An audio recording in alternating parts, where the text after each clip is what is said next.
Hello students, आज की class में हम लोग डिस्कस करने जा रहे हैं चैप्टर हमारा है वेक्टर। आज हम लोग वेक्टर के कंसेप्ट के बारे में जानेंगे। जनरली फिजिकल क्वांटिटी को हम दो पार्ट में ब्रेक करते हैं, स्केलर एंड वेक्टर। वेक्टर वो होता है जिसमें हमारे पास डायरेक्शन डायरेक्शन और मैग्नीट्यूड दोनों, जैसे एक पार्टिकुलर पॉइंट से कहा जाए कि आपके होम का डिस्टेंस 3 किलोमीटर नॉर्थ है, तो ये 3 किलोमीटर जो है मैग्नीट्यूड को रिप्रेजेंट कर रहा है और नॉर्थ जो है इसके डायरेक्शन को रिप्रेजेंट कर रहा है। तो ये जो वर्डिंग हुई with the residence is 3 kilometre north from a certain point, is क्या है हमारे, इज अ वेक्टर क्वांटिटी। तो वेक्टर में मैग्नीट्यूड और डायरेक्शन दोनों होते हैं। इस वेक्टर टॉपिक के अंदर हम लोग क्या करेंगे, और वेक्टर को जनरली यदि कोई मतलब सपोज कीजिए ए हमारा इनिशियल पॉइंट है और बी हमारा टर्मिनल पॉइंट है। ए इनिशियल पॉइंट का मतलब जिस पॉइंट से स्टार्ट करते हैं और बी हमारा फाइनल पॉइंट मतलब जिस पॉइंट पर ये खत्म होती है। तो इस एबी को इस एबी वेक्टर एबी के ऊपर में एरो साइन दिखाएंगे, इसका मतलब हुआ ए से बी क्यू। ये हमारा इनिशियल पॉइंट हो गया, बी हमारा टर्मिनल पॉइंट होगा। इसमें वेक्टर के अंदर कुछ पॉइंट्स हैं जो कि जानना बहुत जरूरी है। यदि इस पॉइंट्स को आप याद रखते हैं तो फिर जो है इस वेक्टर के अंदर क्वेश्चंस करना आपको आसान हो जाएगा। चलिए some important points, some important points. पहला पॉइंट हमारे पास है लेट P, जिसकी कोऑर्डिनेट ABC हो, B any point, then position vector of P is OP vector।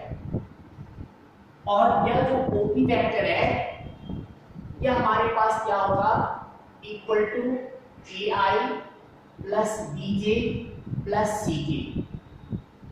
मतलब किसी भी पॉइंट की पोजीशन को ओरिजिन से हम मेजरमेंट करेंगे। ABC का मतलब हो गया कि A जो है x एक्सिस पर A डिस्टेंस है, B y एक्सिस पर जो है ओरिजिन से B डिस्टेंस है और C जो है Z एक्सिस पर ओरिजिन से C डिस्टेंस पर है। ये तीनों एक्सिस से ओरिजिन के डिस्टेंस को रिप्रेजेंट किया जा रहा है, इसलिए पोजीशन किसी भी पॉइंट की हम ओरिजिन से मेजरमेंट करते हैं और इसका नाम है क्या, ओपी वेक्टर। जिसको I जो है डायरेक्शन रिप्रेजेंट कर रहा है। I जो है जैसे सपोज कीजिए ये हमारे पास ये ओरिजिन है, कोऑर्डिनेट 0 0 0, ये x एक्सिस को रिप्रेजेंट कर रहा है, ये y एक्सिस और ये z एक्सिस है। x एक्सिस की ओर डायरेक्शन जो है I होती है, y एक्सिस की ओर j होती है, z एक्सिस की ओर k होती है। अब हमारा ai का मतलब वो x एक्सिस पर a डिस्टेंस और I जो है x एक्सिस के डायरेक्शन में रिप्रेजेंट कर रहा है। b ओरिजिन से हमारे पास कोई डिस्टेंस b माने, OB की डिस्टेंस b होगी और j मतलब y एक्सिस के डायरेक्शन में और c हमारा क्या है, z एक्सिस के डायरेक्शन में c डिस्टेंस को रिप्रेजेंट करता है। सेकंड पॉइंट, लेट A जिसकी coordinate x1 y1 z1 and B x2 y2 z2 be 2 points, then AB vector equal to x2 minus x1 I cap plus y2 minus y1 j cap plus z2 minus z1 k cap। Third point देखिए कि late A vector equal to x1i plus y1j plus z1k, then magnitude of A vector is mod A और ये equal to होता है under root I के coefficient का square plus j के coefficient का स्क्वायर प्लस के कोफिशिएंट का स्क्वायर। किसी भी वेक्टर के मैग्नीट्यूड का मतलब होता है, जैसे ए बी है, इसकी मैग्नीट्यूड निकालनी है, मतलब ए से बी की डिस्टेंस फाइंड आउट करना। मैग्नीट्यूड का मतलब डिस्टेंस फाइंड आउट करना। 4 पॉइंट मैग्नीट्यूड मिल जाए तो यूनिट वेक्टर हमारे पास unit vector along a vector is a cap. तो i के ऊपर भी देखिए हम कैट साइन है, j पर भी और k पर भी कैट साइन लगाएं। कैट साइन जो यूनिट वेक्टर को रिप्रेजेंट करता है, और ये इक्वल टू हो गया a वेक्टर अपॉन उस a वेक्टर की मैग्नीट्यूड।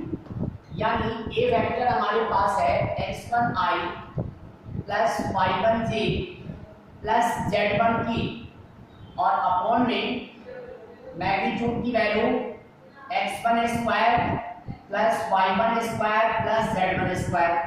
अब इसको अलग अलग कर लें, x1 upon under root x1 square plus y1 square plus z1 square i cap, ये i कैप है, plus y1 upon under root x1 square plus y1 square plus z1 square j cap plus z1 upon under root x1 square plus y1 square plus z1 square.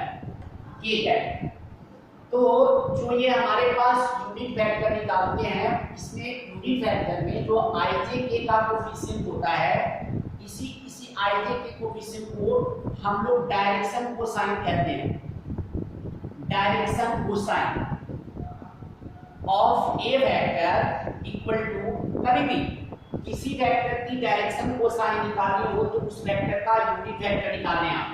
तो direction cosine क्या हो गई, x1 by under root x1 square plus y1 square plus z1 square, comma y1 by under root x1 square plus y1 square plus z1 square, और z1 by under root x1 square plus y1 square plus z1 square. इसे direction cosine कहते हैं।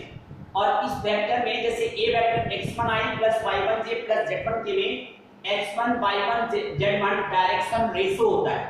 हम direction ratio और direction cosine के बारे में detail में डिस्कस करेंगे 3D में, 3 डायमेंशनल ज्योमेट्री में हम लोग डिस्कस करेंगे। फिलहाल यही जाने कि डायरेक्शन कोसाइन निकालना हो किसी वेक्टर का तो उस वेक्टर का यूनिट वेक्टर निकालें। यूनिट वेक्टर कैसे निकालते हैं, वो वेक्टर अपॉन उस वेक्टर की मैग्नीट्यूड, और मैग्नीट्यूड कैसे निकालते हैं, उस वेक्टर के लिए मैग्नीट्यूड होता है अंडर रूट i के कोफिशिएंट का स्क्वायर प्लस j के कोफिशिएंट का स्क्वायर प्लस k के कोफिशिएंट का स्क्वायर। ये मैग्नीट्यूड करते हैं। मैग्नीट्यूड एक लेंथ होती है हमारे पास। तो ये 4 पॉइंट्स, ये 5th पॉइंट भी कह सकते हैं हम, 5th पॉइंट भी कह सकते हैं इसे। आगे देखें अगला पॉइंट। तो एक चीज याद रखें कि जब कभी भी कोई यूनिट वेक्टर की बात करें तो उसकी मैग्नीट्यूड हमारे पास 1 बनेगी, लेंथ उसकी 1 होगी। अब इस पर एक नई पॉइंट लिखें। यहाँ पर हमारे पास सपोज कीजिए एक यहाँ पर सेक्शन फॉर्मूला भी सीखना चाहिए। 6 पॉइंट पे सेक्शन फॉर्मूला भी बता देते हैं आपको, फॉर्मूला क्या होता है।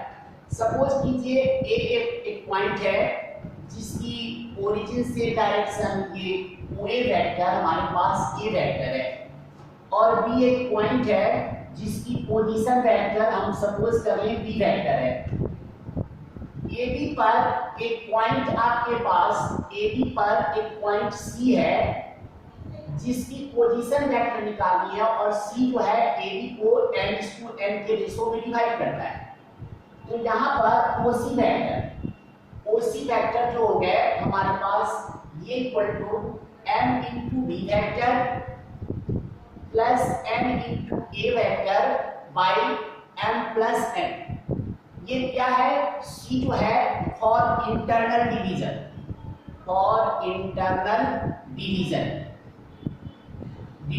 मतलब सी जो है इस ए बी को इंटरनली डिवाइड करता है, और यदि सी हमारा वीक पॉइंट हो जाए तो उस केस में OC vector equal to A vector plus B vector by 2।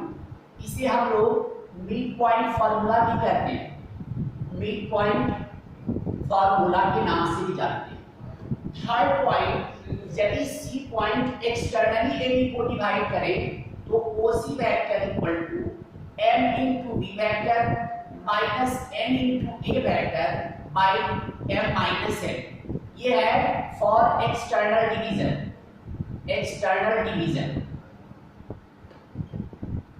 ये पॉइंट्स यदि हम लर्न कर लेते हैं तो हमें इसमें क्वेश्चन सॉल्व करना आसान हो जाएगा। इसके अंदर जो पहली एक्सरसाइज 10.1 है, इसमें सिर्फ ये बताना है कि इसमें से कौन से वेक्टर है, कौन से स्केलर। ये ऐसी कुछ खास इंपॉर्टेंट एक्सरसाइज नहीं है। आपकी मेन एक्सरसाइज जो है हमारी स्टार्ट होती है वो 10.2 से। अब 10.2 में देखिए हमारे पास कुछ क्वेश्चंस दिए गए हैं, उसको सॉल्व करने की कोशिश करते हैं। 10.2 में आप क्वेश्चन देखें, मान लीजिए कि हमारे पास A वेक्टर दिया गया है I minus j plus a, B vector दी गई है 2I प्लस 3j माइनस ए, और C वेक्टर हमारे पास दिया गया है 3I minus 2j plus 4k। पहला क्वेश्चन इसके अंदर बनती है कि find A vector minus 3B vector plus 4C vector. बहुत सिंपल सी बात है, 2A vector minus 3B vector plus 4C vector, मतलब A वेक्टर को पहले 2 से मल्टीप्लाई कर दें तो देखिए 2I minus 2j plus 2k। B vector को माइनस 3 से मल्टीप्लाई कर रहे हैं तो माइनस 6I माइनस 9j और माइनस माइनस प्लस 3k, और C वेक्टर को 4 से मल्टीप्लाई कर दें तो 12I माइनस 8j और प्लस 16k। मतलब C को 4 से मल्टीप्लाई किया, B को 3 से और A को 2 से मल्टीप्लाई किया, तो नॉर्मल सिंपल मल्टीप्लिकेशन। एडिशन और सब्ट्रैक्शन भी सिंपल होता है राइट टर्म्स के साथ। I वाले को I वाले के साथ ऐड कर दो, 2I प्लस 12I 14I हो गया, 14I में से 6I माइनस कर दिया, 8I हो गया हमारे पास।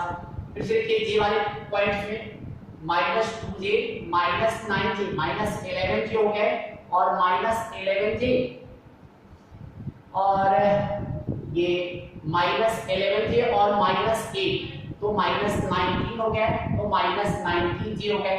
ये वाले को देखिए 2k 3k 5k हो गए, 5 में 16 ऐड कर दिया तो 21k हो गए हमारे पास। तो यही वैल्यू हो गई 2a minus 3b plus 4c की वैल्यू हो गई। सेकंड क्वेश्चन बनता है यहाँ पर, find a vector along a vector having magnitude 5। हमें a वेक्टर ये जो दिया गया है, हमें जो a वेक्टर ये दिया गया है, इसके along एक वेक्टर बनानी है जिसकी मैग्नीट्यूड 5 यूनिट हो। तो जिस वेक्टर की बात की जाए उसका सबसे पहले यूनिट वेक्टर निकाल लीजिए। तो a वेक्टर आपके पास गिवन है, ये है I minus j plus k। Magnitude इसकी क्या हो जाएगी, ये इक्वल टू अंडर रूट 1 का I का कोफिशिएंट 1 का स्क्वायर, ये j का माइनस 1 का स्क्वायर और k का 1 का स्क्वायर। ये क्या हो गया, अंडर रूट 3 हो गया। अब इसमें क्या करें, इस a का हमें यूनिट वेक्टर निकालना है, तो a cap equal to a vector upon a vector की मैग्नीट्यूड। ये हमारे पास है I minus j plus k और अपॉन में रूट 3। ये हमारा a का यूनिट वेक्टर हो गया। अब हमें a के अलोंग या a के पैरेलल, एक ही बात होती है, हमें वो वेक्टर बतानी है जिसकी मैग्नीट्यूड 5 है। तो क्या करनी है, जो यूनिट वेक्टर आपने निकाला a का उसको 5 से मल्टीप्लाई कीजिए। तो required vector is 5 times a cap, माने यूनिट वेक्टर को 5 से मल्टीप्लाई कर दिया। तो देखिए 5 by root 3 I cap minus 5 by root 3 j cap plus 5 by root 3 k cap. यही हमारा रिक्वायर्ड आंसर बन गया इसमें। तो इस तरह इसके अंदर क्वेश्चंस को आप इस तरह से सॉल्व कर सकते हैं। अब मान लीजिए किस फैक्टर का यूनिट फैक्टर निकालना हो तो उस फैक्टर को उसके मैग्नीट्यूड से डिवाइड कर देंगे। तो इस तरह इस एक्सरसाइज में आप क्वेश्चन को 10.2 में इसी तरह सॉल्व करनी है। तो आपकी इस तरह होमवर्क बन रही है जो एक्सरसाइज 10.2। आज के लिए बस इतना ही। Thank you.